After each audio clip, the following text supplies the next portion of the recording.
Throughout the ages, mankind has created an astonishing array of technologies, devices, and weapons that have been lost to the pages of history. What would it be like to go back in time and experience the most ingenious inventions of the past? Fire! Our team of master craftsmen has agreed to find out.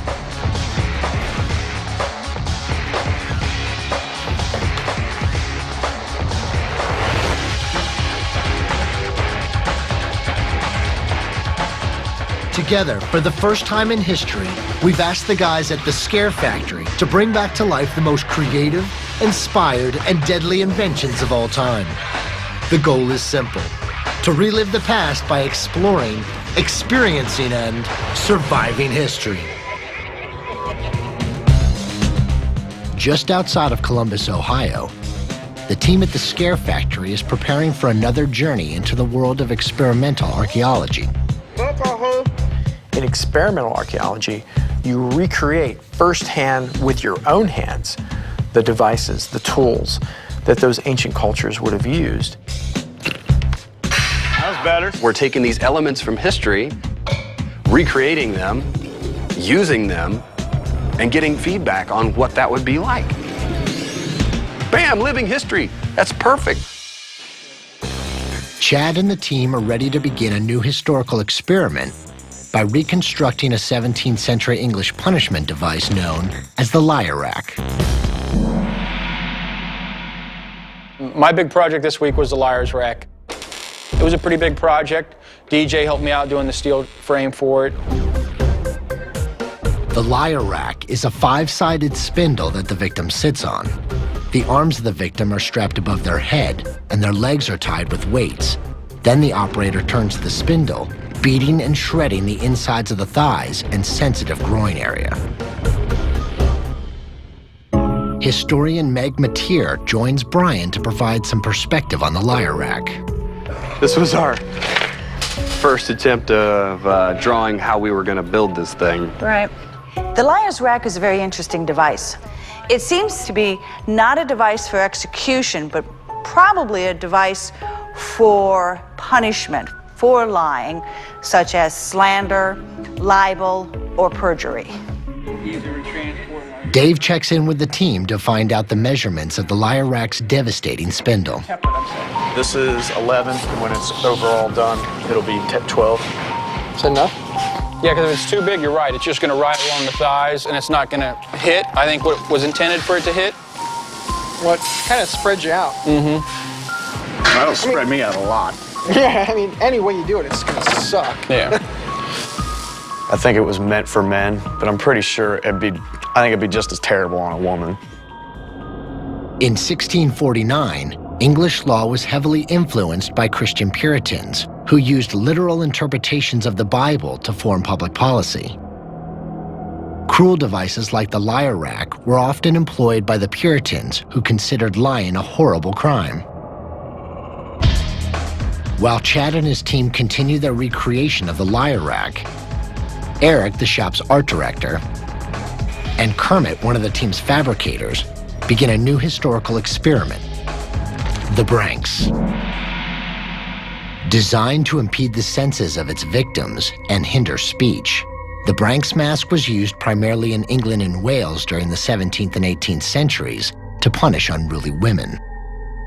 Branks masks were built in all shapes and sizes and often included a cowbell to announce the presence of the victim. Some versions of the Branks would obstruct the victim's sight and hearing, while others included a mouthpiece, rendering speech impossible. Dr. David Sestak, an expert in emergency medicine, is on hand to enlighten the guys on the medical effects of the Branks. And I understand you're in charge of making the Branks mask, That is correct. You're taking away the vision, you're augmenting the hearing, you're having difficulty if you've got this mouthpiece, maybe even handling your own saliva, some of those secretions and your gag reflex. So That could be looks like bad. a pretty, and that could be a lethal type injury, quite honestly. If you were to have an upchucking episode and aspirate those stomach contents, so it's not entirely a benign device.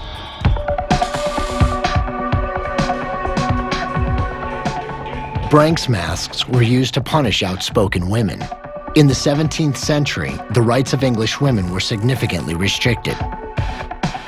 The concept of free speech was non-existent, and if women excessively nagged or scolded their husbands or neighbors, they could be formally charged.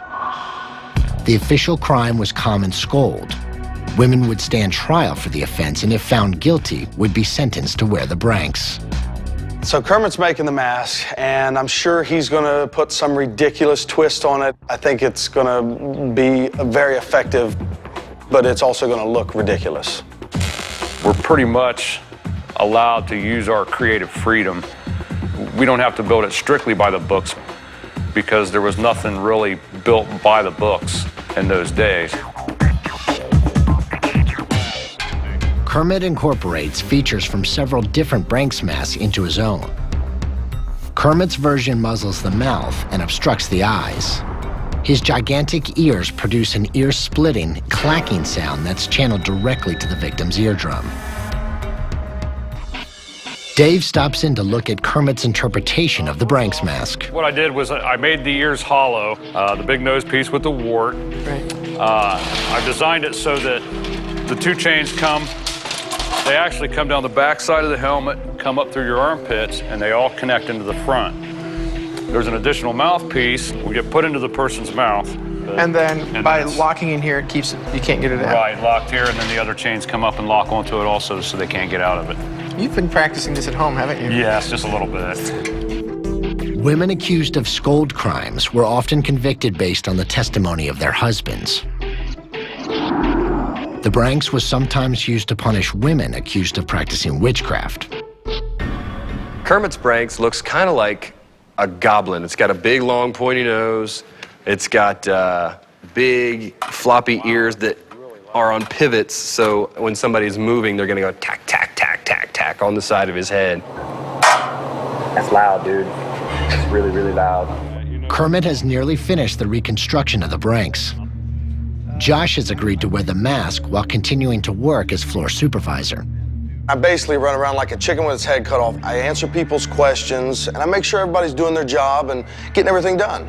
Hey, I don't need any lip out of you. Josh's test of the Branks may be an historic event. There are no records of men ever wearing the mask. While the first use of women wearing the Branks is still unknown, records show that the device was used as early as 1567 in Edinburgh, Scotland. Kermit has completed the recreation of the Branks experiment, and it's time to present the device to Josh. Is it finally done? What the hell is that? This is your mask, man. What do you think of it? A little bit overkill, don't you think? No, not at all. All these other guys want to not try anything like that or don't have the balls to do it, so I'm man enough to do it. I'll step up to the plate. You guys can embarrass me all you want. There's a little Tinkerbell at the top, huh? He's even got little, look, even got little flaps for your eyes. This is what I'm supposed to stick in my mouth. Yeah, well, it doesn't go all the way in. It's all rusted and splinters. You ready? Oh, this is ridiculous. I can imagine having to support that and walk around with that. It would be incredibly uncomfortable. All right, Big Daddy. Yeah, you'll just slide that right over top of your big head like that. Josh is ready to experience the humiliation of this 16th century punishment.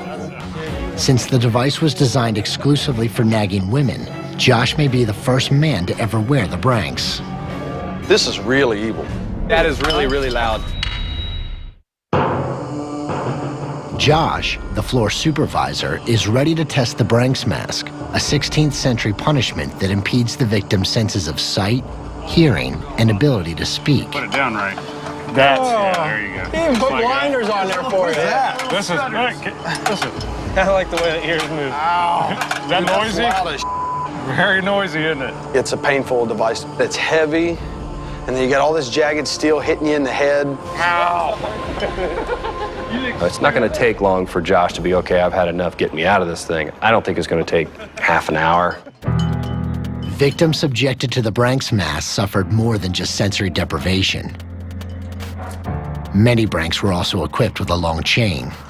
It's a party. 8 o'clock starts now. The husband then would parade his wife around the public square, emphasizing the fact that she is a nag and a scold in public scorn. So it's again one of those devices that really focuses on embarrassment, especially against women.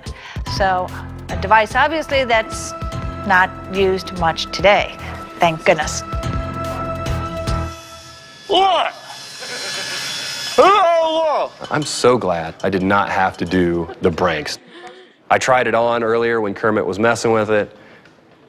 And it looks like it sucks. I would not want to have to wear that for a long time. So Josh's job requires and seems to make him talk a lot, which he likes to do, obviously. We had him answer the phones, so that was interesting, him trying to communicate with other people, with suppliers. Hold on 1 second, I'll transfer them to you, all right, hold on. Okay. We had a lot of fun, you know, poking Josh in the ribs, as if you will, to make him go through that.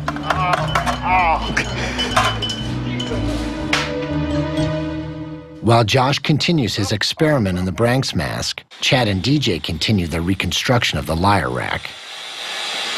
That should do it for the steel work. Let's get with Dusty and start skinning it with wood. Probably 24 gauge. I centered this board.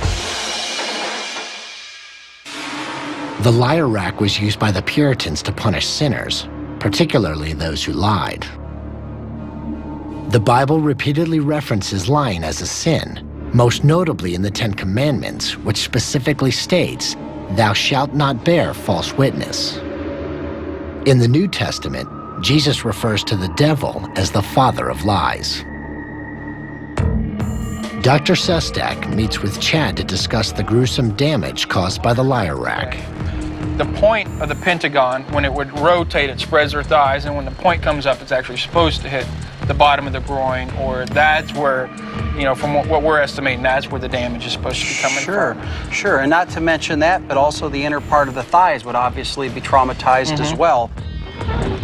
When the victim is on the lyre rack, the thigh and groin area becomes scraped and torn. After only a few minutes, the affected area would be totally raw and bloodied. As the Puritans continued to shape the laws of 17th century England, the lyre rack and other cruel punishments were used to ensure strict adherence to the Bible. Josh is still wearing the Branks mask. He's been locked inside the device for over an hour, and he's near the breaking point. Oh, fuck. Oh, fuck. Need a what? You're gonna get sick? Do you need to get out of that? What? You can't swallow. You can't swallow and you're gonna get sick? Chad, I think we need to let him out. His jaw's starting to lock up. 1 hour. What do you think, 60 Dad? minutes. It's time, huh? He paid his dues. Can you rattle a little bit for me? That's the spirit. That's All the right, spirit. then. Good All right, sport. Be real careful here. There you go, Big Daddy. Look at that slobber. Holy neck, jaws, everything's hurting. Yummy. Oh, they're so dry. When you're inside that mask, it's hard to swallow. You got all that saliva building up on you, and it's just starting to run out your mouth and everything. All this metal poking you in the head, and then everybody banging on it, and like being inside of a bell. It's a different way of learning history. I've learned more from this test than I ever did from any history book. It's very effective, I'll give you that. The Branks mask was sometimes known as the scold's bridle, referencing the crime of common scold. For over 400 years, the common scold law appeared in the English and Welsh statute books. Amazingly, it wasn't until 1967 that the law was declared obsolete by the courts. The historical experiment on the Branks is complete. The team spends the rest of the day on the lyre rack trying to finish the reconstruction phase of the experiment. It turned into one of those projects that, 10, 11 o'clock at night was actually coming together, and you could see it coming together. You wanted to see it completed, so you didn't want to go home. I don't want to say, building torture devices is fun, but, it's something to see when it starts coming together. 4 minutes. Okay. How we looking? Are we looking good over here? They were alone for a minute. Come on, Big Daddy, let me have her. The team's hard work is starting to pay off, and the lyre rack is nearly complete. In 17th century colonial Boston, the Puritans often punished convicted liars by whipping them in public. Lying was sometimes punishable by death in 17th century England. The liar rack is ready for testing. The guys strap in the dummy, they attach weights to the legs, and wait for the countdown. 3, 2, 1, go. That looks like a rough ride. Get it. 8 seconds, 8 seconds. We used one of the dummies that Eric's team provided for the liar's rack, and it gave us a more graphic representation of what's going to actually happen to a victim on it. Oh my God. That is such a tender area.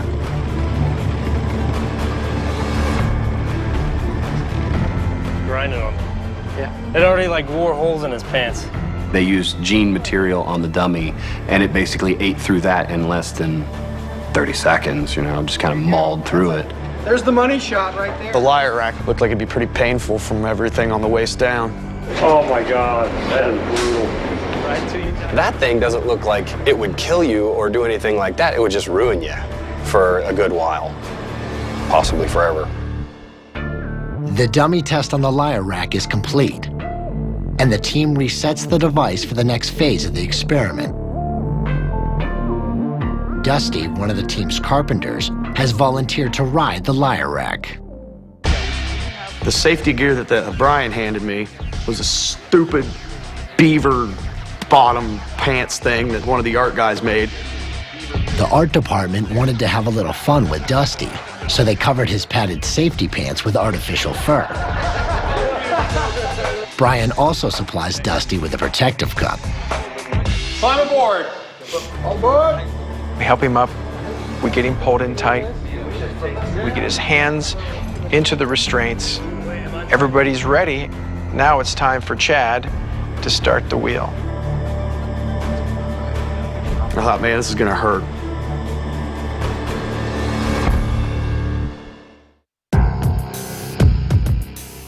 The team is standing by, poised to test their recreation of the liar rack on Dusty, one of the carpenters who helped design and reconstruct the device. Fortunately for Dusty, the guys have incorporated a safety harness which will reduce the impact on his groin. Okay, are we ready? And on 3, 2, 1, go, we'll begin. Okay, 3, 2, 1, go. And then Chad starts going real slow. I'm like, come on, if you're gonna hurt me, do it right. And then all of a sudden it starts getting faster and faster. I like egging Chad on. Oh, come on, Chad. Is that all you got? Because I knew it would just make him mad, make him go faster. And then he had to have Josh come in and help him, so. Your buddy Josh is on task now. Luckily, I had plenty of protection on. But all it is you just feel wood scraping and scraping and scraping up against the inside of your legs. It's like one of those things where the more it happens, the more it hurts.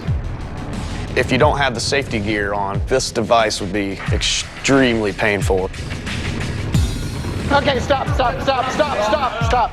Are you done? I'm done when you guys say I'm done. Let's go. Come on, keep going.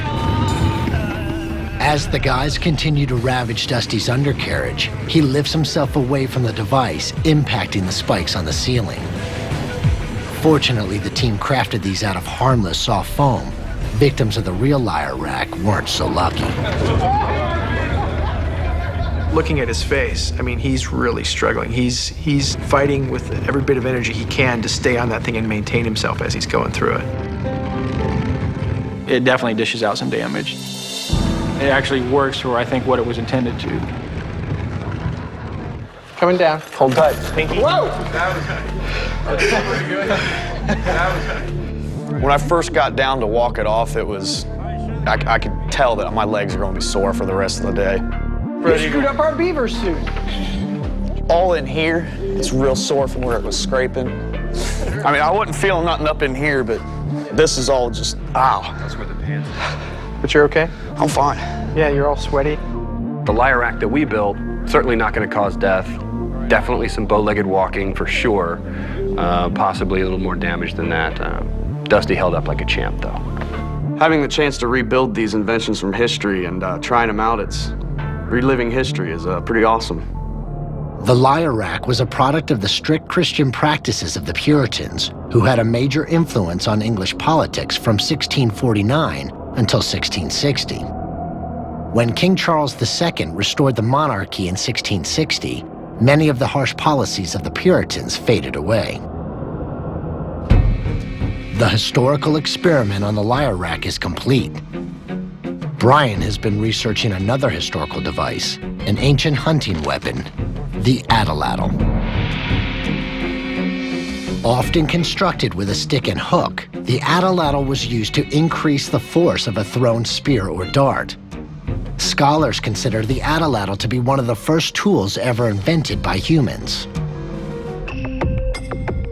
When we first had the idea to do an Atlatl, we found out that there was more than one essential way to do it. So I was like, well, why don't we get two people involved in it and make two different ones to see which one works best. And that evolved into a competition. Josh and I are approaching it from two different directions. He's building his more or less to his specs. I'm building mine as close as I can get to what I would think it would be historically accurate. Basically a piece of stick with a channel in it and a stub at the end. Where I got my idea for my Atlatl was, I was just going off of pictures, and I just took a combination of different ones, and it seemed to work out pretty good. Looks like a stick with a bolt in it. That's the idea. The Atlatl uses leverage to achieve greater velocity in throwing darts and spears. When loaded, the spear or projectile sits in the Atlatl, with its back resting on the pivot point of the lever. During the throw, the device pivots, launching the projectile at the target. The Atlatl can deliver 200 times the power and 6 times the range of a normally thrown spear. And this thing can go for like 100 yards. It's pretty sweet. The Atlatl is one that we actually find throughout the world in many different countries. It seems all civilizations had some sort of a spear used for hunting. It's very practical, it's very easy to make. And this thing could bring down just about any kind of a large animal, including the mammoths. If you have enough of these guys flinging these things at a mammoth, you're gonna bring it down. When the Spanish came over to conquer South America looking for gold, they were surprised to find that these Atlatls could actually pierce their armor. In the 16th century, Spanish conquistadors led by Hernán Cortés arrived in South America equipped with advanced weapons in the form of firearms. While technologically superior to the Aztec natives, the conquistadors still faced serious danger, mainly due to the power of the Atlatl. The guys are perfecting their recreations of the Atlatl. Might want to watch your head over there. Duck and cover, duck and cover. No, that was what I was afraid of. This is going to kick the bottom out. They quickly realize that the throwing technique and type of projectile is just as important as the design of the device. I broke it! What's up now? What? As the Atlatl evolved, designers realized that the shape and style of the projectile were key to the accuracy of the device. Fletchings were soon added to the back of the spears, and not long after, designers realized that flexible projectiles were the most accurate. 2 hands up until... Josh and Brian spent a little more time honing their skills. See? That's better, eh? Yeah. Then it's time to test their experiments. We decided to do the competition with 2 targets, and whoever hits the target more would obviously be a winner. And then Chad decided to make it an official competition with points, regulations, and things like that. At the end, I'll add it all together. The high score wins. Brian and Josh are ready to begin the Atlatl competition. Ready to roll with this? I'm ready to do it. Bragging rights are on the line. Which recreation of the Atlatl will prove supreme? The entire team at the Scare Factory is on hand, ready to witness Brian and Josh compete for supremacy on the Atlatl. Oh, not bad. A little short, that ain't bad. All right, so where are we standing at? 0-0, right? Walk it, baby, walk it.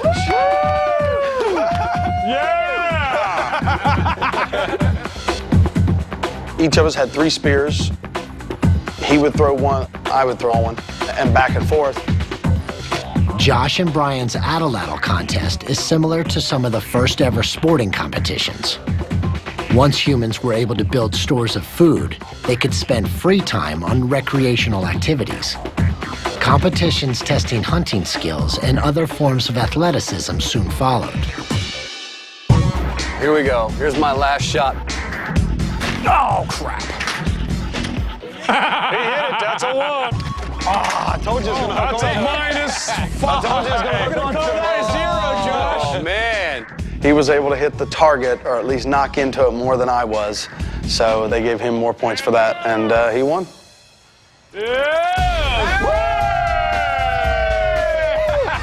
It's great to experience an Atlatl. I got maybe, a taste of how hard it would be to survive in those times. These guys were very proficient with these things. If they weren't, they went hungry.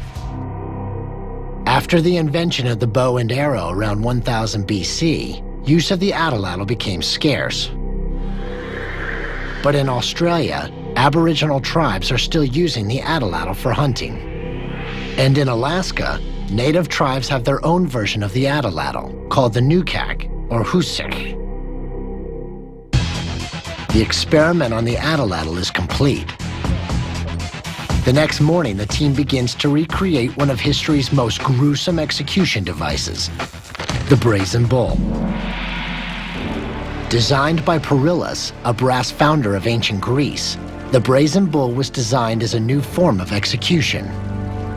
Built in the 6th century BC, the original Brazen Bull was hollow and constructed completely out of brass. Victims were placed inside and a fire was lit underneath, roasting them alive. Chad and the team meet to discuss the design and construction plan for the bull. So, figured I would have Dan get started on the Brazen Bull. Yeah, he can build a horse a lot faster than anybody. Instead of doing the bronze bull, we're actually going to build armor plating, like that would have been on a medieval horse. So that's actually how we're going to skin it. The Brazen Bull recreation will be challenging and time-consuming. The device needs to be large enough to fit a person, sturdy enough to support their weight, all while maintaining the artistic bull-shaped design. While Chad and Josh sketch out plans for the bull, DJ meets with Dr. Sestak to find out what victims of this horrible device actually experienced inside the bull-shaped oven. How long do you think someone would last inside of this? I think, DJ, they'd last a matter of minutes, not hours. I think the first thing would be a problem with breathing and running out of oxygen. And if they didn't die from asphyxiation or hypoxia, then of course you've got the thermal injuries by the hot metal. It's just going to break down the skin. You're going to lose all of your ability to thermoregulate once the skin's been hurt. So it would be, an end point would be no different than any other flesh that's cooked. Perillus designed the Brazen Bull with two other horrific features. He built a complex system of tubes and stops inside the bull's head so that the victim's screams would be converted into sounds resembling a mad bull. Perillus also added an olfactory feature. By adding incense to the bull, the putrid smells of burning flesh would be converted into sweet-smelling perfumes. The fabricators begin framing the Brazen Bull. We'll basically bend 1/4-inch wire and we'll use our eyeball as a level and a square and a tape measure and everything else. You basically put it up there and you tack it, and if it doesn't look right, you got to cut it off and you grab another piece and bend it. We got a couple more hours worth of this, then the sheet metal should be here, then we can go ahead and start putting the skin on it. After receiving the Brazen Bull from the brass founder, King Phalaris asked Perillus if the device had been tested. When Perillus replied no, the Mad King tricked him into climbing inside the device. Once trapped inside, a fire was sparked, making poor Perillus the designer and the first victim of the Brazen Bull. The team continues the construction phase of the experiment, but there is still one more historical recreation left to tackle: the pillory.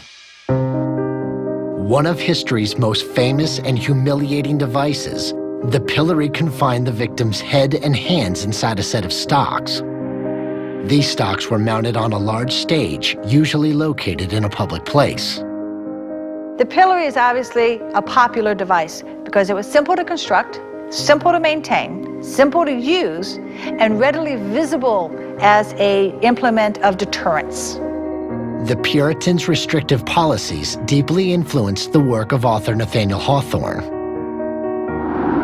In Hawthorne's novel, The Scarlet Letter, Hester Prynne is publicly humiliated when forced to stand before the townspeople in front of the pillory. The team meets to discuss the recreation of the device. We're gonna need a hinge, all right? Some big medieval-looking gate hinge or something one end, and then on the other end, a latch. And then I think what would be cool is a medieval-style lock. There's got to be a lot of bracing on this because the person that we're going to put in this probably doesn't want to be here. Make sense? Yep. Awesome. DJ and the other fabricators get back to work on the Brazen Bull, and Dusty takes charge of the pillory experiment.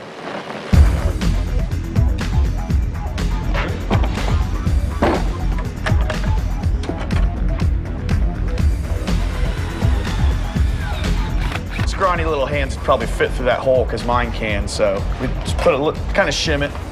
Yeah, there's no way in hell I can get my hand out of that. Not without breaking something. That's awesome. Quick fix. In 1703, English writer Daniel Defoe, author of Robinson Crusoe, was found guilty of criticizing the government and sentenced to 3 days in the pillory. Many of the townspeople supported Defoe's opinions and showered him with flowers in lieu of the traditional rotten vegetables or stones. English scholar J.R. Moore later said that no man in England but Defoe ever stood in the pillory and later rose to eminence among his fellow men. As Dusty continues his reconstruction of the pillory, Dr. Sestek checks in with him to discuss the dangers of the device. They got me building the pillory. So what kind of damage you think this thing could do to somebody?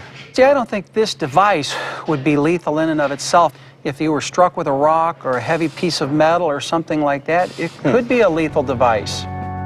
While the pillory was considered a relatively mild punishment in its day, occasionally it proved fatal. Criminal John Waller, guilty of robbery and perjury, perished when struck in the head by multiple stones. The Brazen Bull is starting to take shape, and the team continues the difficult task of molding and welding the bull's steel skin. I don't think that bull has ears on it, or horns. Nostrils, essence of eye, essence of ear, and horns. I get to do the ears. I'll do the nostrils. The Brazen Bull was frequently used by the pagans of ancient Rome to execute Christians. Phalaris, the ruthless king who commissioned the Brazen Bull, reportedly participated in cannibalism. From a build standpoint, it had its own particular sense of challenges. And to the point where literally they spent an entire night working on it.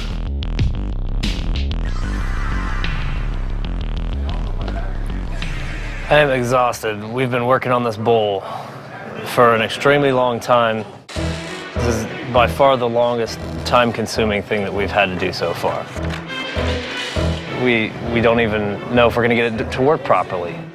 We're pushing ourselves past the limit. Once rumors of the horrific Brazen Bull spread through Europe, other cultures had their own versions commissioned.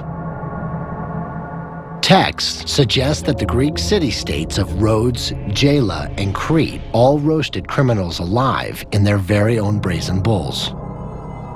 The next morning, Dusty puts the finishing touches on the pillory. Dan, one of the shop's designers and resident troublemaker, has agreed to be the test subject.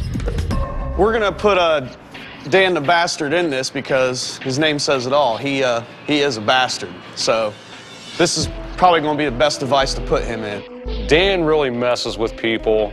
To me, he comes across that anything you can do, he can do better. And, you know, pretty much we're all just pieces of shit, and he's great, you know. I can't even work with this people, man. He likes to see how far he can push somebody. His idea of funny is making somebody else not feel good.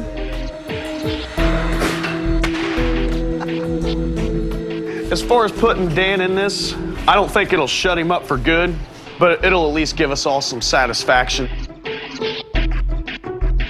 All right, I think we're good to go. To ensure the authenticity of the experiment, Dan and the team need a public setting. They relocate to a nearby farmer's market where the citizens of Columbus can participate.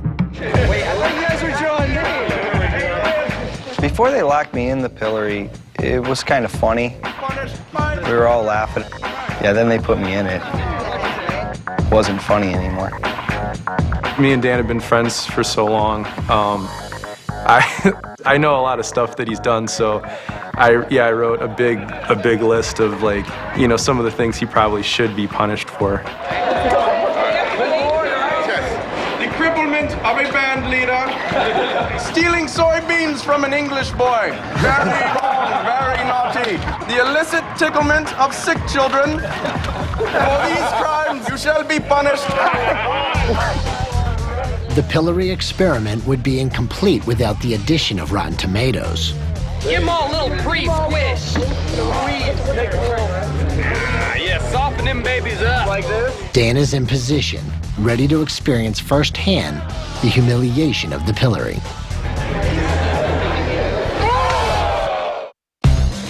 Dan, one of the fabricators at the Scare Factory, has agreed to place himself inside the pillory while local townspeople pelt him with insults and rotten tomatoes.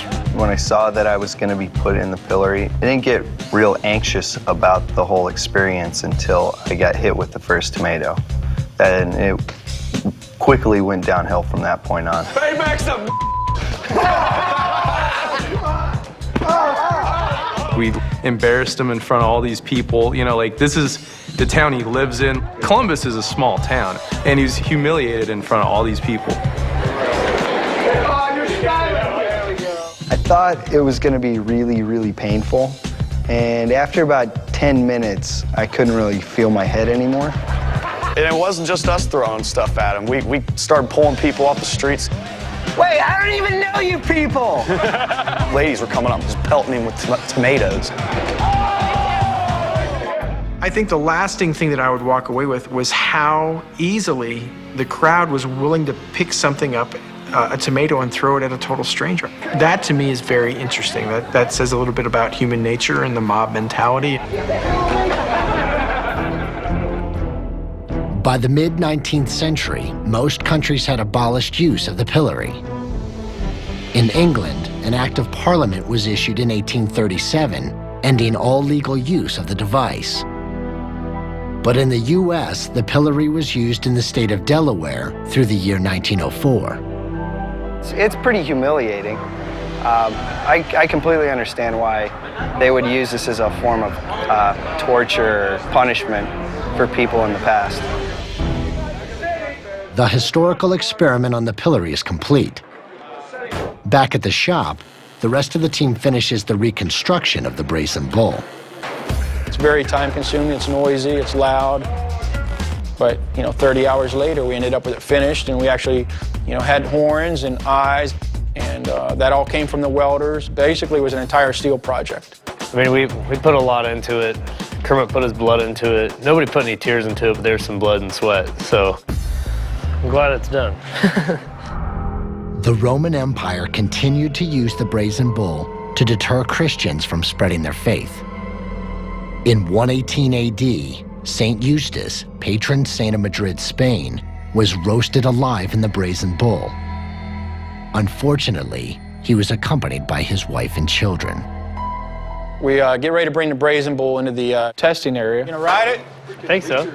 DJ jumps on top of it like he's gonna ride the bull, so that was kind of a proud moment for all the welders and the fabricators, so it was a proud moment for all of us.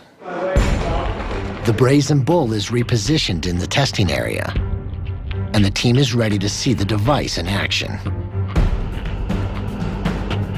Now it's time to bring in the test dummy.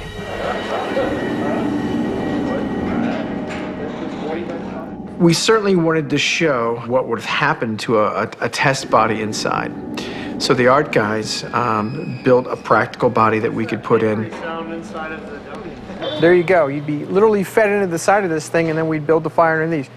Shall we close him in? Absolutely. Let's do it.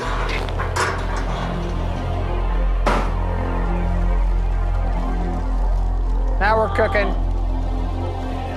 That's what we're looking for.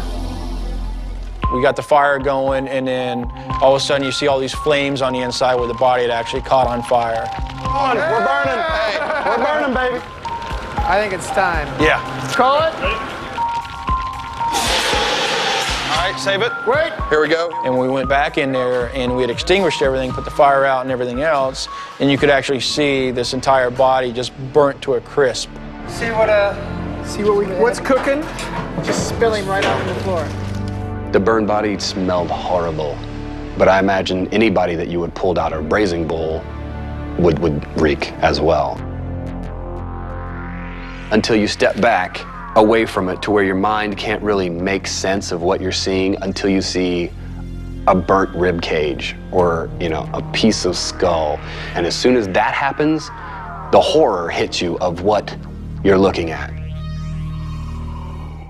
While the evil king of Sicily had Perillus, the creator of the brazen bull, serve as the first test subject, the king had him pulled out of the device before he perished. Not long after, the erratic King Phalaris ordered his servants to throw Perillus off a steep cliff, leading to his death. I could really identify with Perillus. He spent all this time creating this device to torture people inhumanely before death. I spent all this time creating our version of the brazen bull, and it was only natural that I got put in it. Time to go in. All right, get into that brazen bull shape. Respirator. You guys a respirator? That's me. Okay. Make sure you got that on and it's fitted to you. We ready? Let's seal her up. Up. Bye. See ya. We drilled a hole in the side, and we were using a heat gun to force hot air, basically cook it like an oven to simulate the heat coming off of a fire. I think we're getting something now, Chad. While the intense heat will cause incredible damage to the skin, the most dangerous aspect of the brazen bull is the inhalation of the deadly smoke. I mean, it started to get hot, I started to sweat, and I was getting just uncomfortable. Basically got it up to 99 degrees, but I think it was probably the fog machine that was simulating the smoke got to him more than anything. DJ, how you feel? Get me out of this! Get me out of this thing! Can't take it. That is warm in there. And the smell's not real good either. What is that smell? Yeah, like these guys are, wow, it is. Man, it's like, whew. Man, I mean, I'm definitely not a claustrophobic, but I mean, I don't like being in there with that heat and that smoke. It was terrible for myself being in there, just with the heat gun. I couldn't imagine having an actual fire underneath the stomach of that bull. It's so inhumane that people actually spend time sculpting something so beautiful for something so terrifying. King Phalaris continued his tyrannical rule of Sicily for several more years, until his regime was overthrown by King Telemachus in 554 BC. As a punishment for his cruel dictatorship, Telemachus sentenced Phalaris to death by the brazen bull. History is kind of trial and error, because that's part of the process. We want to see what it took to really make something like that happen. That's how we get from, history to now. It's kind of interesting being part of that process.